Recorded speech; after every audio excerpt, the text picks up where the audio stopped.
Now that we've talked about the difference between intra and retroperitoneal organs, let's talk about the GI tract layers, because this will come up in almost every lecture moving forward. So the GI tract has 4 layers surrounding a lumen. And this is true for all of our segments of the GI tract that we talked about, from the foregut, midgut, and hindgut, okay?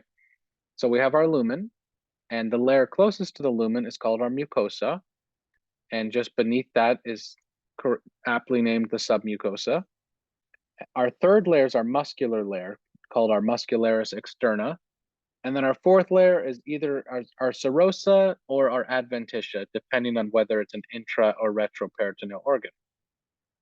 Okay, and then if you look beyond these layers, that's where we have our visceral peritoneum, our parietal peritoneum. You get muscles, fat, you could have fascia, and then skin. Okay, so let's break down each of these 4 layers now. So our mucosa is divided into 3 different layers itself. We have our surface epithelium that is very close to the lumen. Then we have our lamina propria, and then we have our own muscular layer within this called the muscularis mucosa.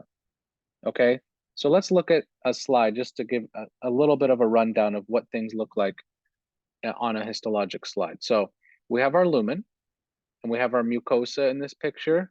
We have a little bit of our submucosa showing here, and we're not able to see the other 2 layers with this, but I have another slide coming up that shows all 4 layers pretty nicely.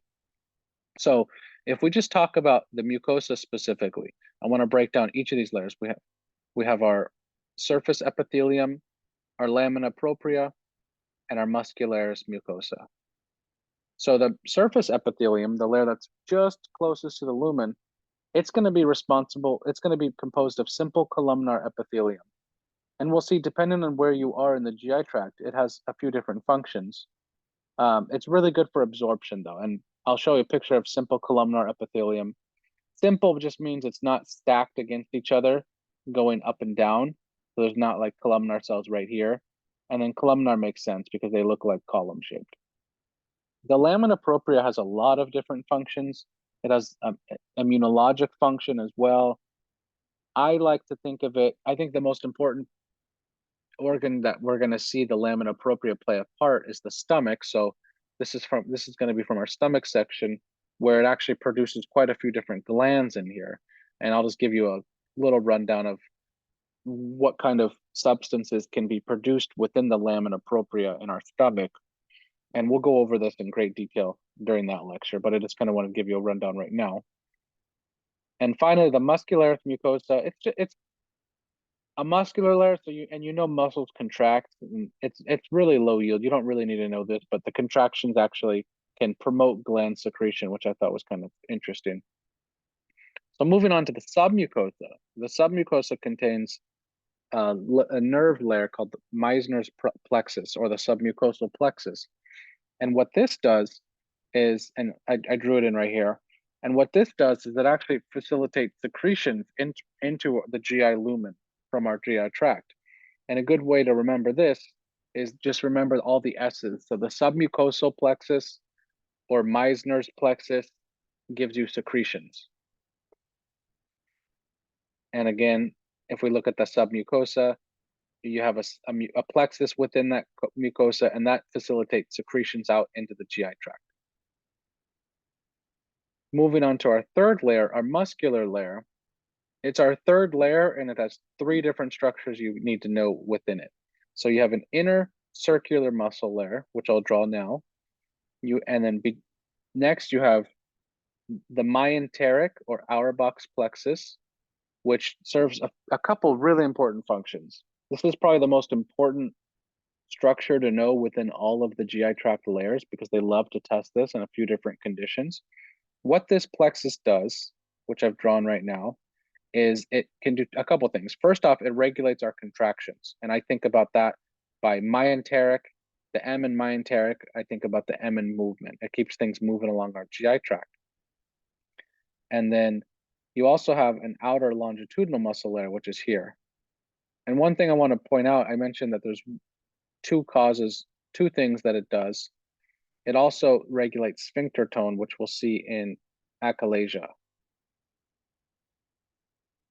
This is a histologic section that shows all 4 layers of the GI tract, which is kind of nice. We have our lumen here, we have our mucosa, our submucosa, our muscular layer, and then the serosa or adventitia. So we're talking about the muscle layer here. You can see the inner circular layer.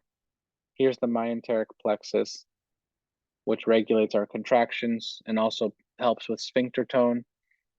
And then we have our outer longitudinal muscle layer.